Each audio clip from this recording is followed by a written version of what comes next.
अ, सबसे पहले यहाँ पे आपको सेटअप में ऑनबोर्डिंग का ऑप्शन मिलता है। ऑनबोर्डिंग में हमने 8 स्टेप दिए हुए हैं।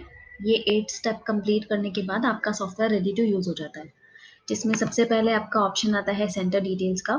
सेंटर डिटेल्स में आप अपने सेंटर की डिटेल्स डाल सकते हैं, जैसे कि मैंने यहाँ पे ऑलरेडी डाला हुआ है। ये डिटेल्स डालने के बाद आप इसको अपडेट कर सकते हैं। सेंटर डिटेल्स में आप जो भी डिटेल्स डालेंगे ये सारे आपका पेशेंट के बिल पर शो होगा। नेक्स्ट ऑप्शन है आपके पास लेटर हेड और ई साइन का। सो लेटर हेड और ई साइन में आप अपने डॉक्टर के सिग्नेचर्स, टेक्नीशियन के सिग्नेचर्स और अपनी लैब का लेटर हेड लगा सकते हैं। यहाँ पे हमने ऑप्शन दिया हुआ है फाइल चूज करने का। आप अपने लैपटॉप या कंप्यूटर से अपना फाइल चूज करके यहाँ पे हेडर और फुटर को क्रॉप कर सकते हैं। इसके बाद यहाँ पे आप अपने सिग्नेचर्स भी चूज फाइल करके चूज कर सकते हो, और अपने टेक्नीशियन का और डॉक्टर का नाम आप इस कॉलम में डाल सकते हैं। ये करने के बाद आप इसको भी अपडेट कर सकते हैं। ये डालने से आप जब किसी को अपना रिपोर्ट व्हाट्सएप, ईमेल, एसएमएस के थ्रू भेजेंगे तो उनके पास जो भी रिपोर्ट रिसीव होगा उनको वो आपके लेटर हेड और सिग्नेचर्स के साथ ही रिसीव होगा।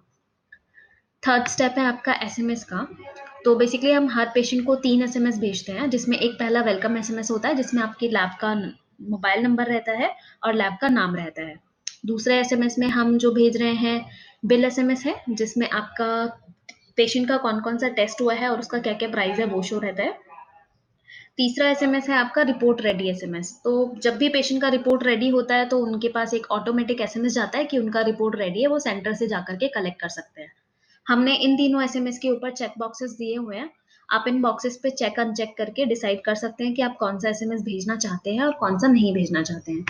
ये चेक अनचेक करके आप इसको अपडेट कर सकते हैं।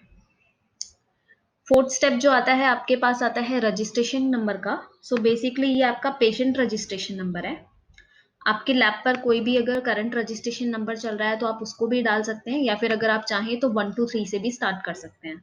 यहाँ पे अपना रजिस्ट्रेशन नंबर डालने के बाद आप यूएचआईडी भी, बेसिकली आप यहाँ पे हॉस्पिटल्स, अगर आप हॉस्पिटल में सॉफ्टवेयर को रन कर रहे हैं तो आप यूएचआईडी भी डाल सकते हैं। यूएचआईडी को आप चेक लगा करके अपडेट कर सकते हैं। इसके बाद आपके पास ऑप्शन आता है पैनल्स का। यहाँ पे हमने रूटीन 14 to 15 पैनल्स दिए हुए हैं, जैसे सीबीसी, एलएफटी, केएफटी टाइप में।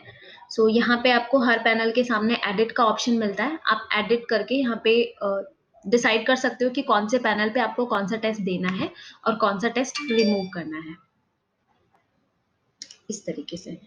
यहाँ पे अगर आपको कोई टेस्ट रिमूव करना है तो आप इस क्रॉस पे क्लिक कर सकते हो, और अगर कोई टेस्ट इस पे ऐड करना है तो आप इसमें डाल सकते हैं अपने टेस्ट का नाम।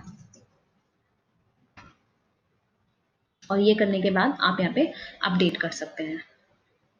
इसके बाद आपके पास ऑप्शन आता है रेट लिस्ट का।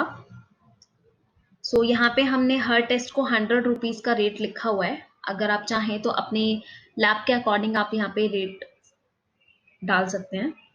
रेट डालने के लिए जस्ट आपको यहाँ पर क्लिक करना है किसी भी रेट पर। लेट्स से हम इसको 120 करेंगे।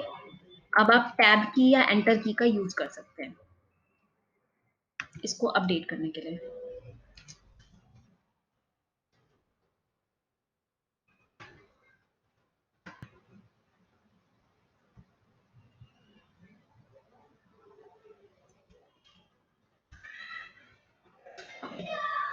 इसके बाद आपके पास ऑप्शन आता है प्रूफ रीड का।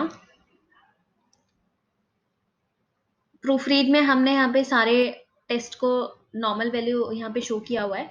तो हम यहाँ पे जो टेस्ट के नॉर्मल वैल्यू दे रहे हैं ये जेंडर वाइज और एज वाइज दे रहे हैं। आप इसमें यहीं पे जो भी चेंजेस करना चाहते हैं आप कर सकते हैं। यहाँ पे आपको चेंज का ऑप्शन मिला है, इस चेंज पर क्लिक करके आप चेंजेस कर सकते हैं।